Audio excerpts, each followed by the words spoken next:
This essay is called Targeted, and it is from the 2022-2023 Dundee Crown Literary Arts Magazine. Again, this is written by a real-life young person in our community, so please remember to be kind. It is called Targeted. Abusive or threatening speech or writing that expresses prejudice against a particular group. Hate speech. What happens when the people who are supposed to love you the most hurl insults that you can't escape from?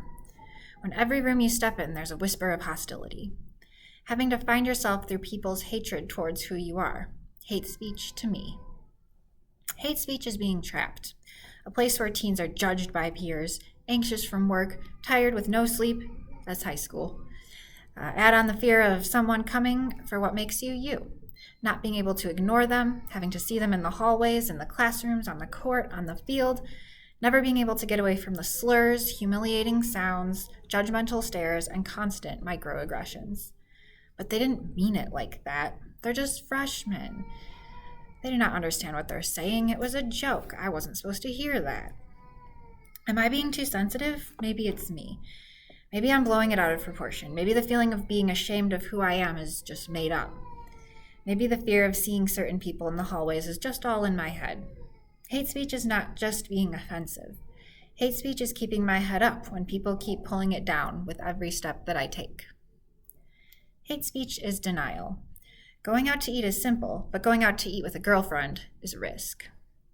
Fast food is easiest to get in and out, no harm done, in line for only a few seconds, and when you get up to order, nothing seems to be wrong. But as soon as your girlfriend comes along and holds your hand and tells you what she wants, that's stepping over the line.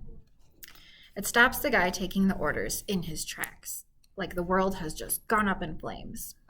When two girls, most definitely younger than him, are just holding hands as a couple you could see in movies or TV would. He stops. He whispers. He says he cannot take our order anymore, and he will go get someone else. Hate speech is looking at your girlfriend and without words deciding to leave because others do not know how to keep their bias in check. Hate speech is lonely. While outside the protection of home, sitting on a couch you know too well, around relatives you love and adore. People who talk about you all the time in the most negative way without knowing. Having to listen to what they would say about you behind your back. Having to listen to all the terrible things that they believe will happen to you when you die.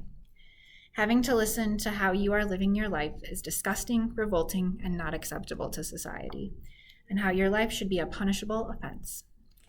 Having your parents and siblings defend you without outing you. Do you ever listen to the reasons people believe you should not have rights without having a reaction? Do you ever have to sit and listen to the ways your family will think of you if you come out? Do you know what hate speech is? Hate speech is having family members bash who you are without breaking down in front of them. I do not blame you for what I have gone through and still will. I do not put all of those harsh memories on your shoulders. But I am not sure how much longer I can watch my mother's face when I tell stories, how her heart breaks every time her youngest daughter tells her what she lives through. I am not sure how much longer I can be a punching bag for those that are insecure. Why does the world think I deserve this?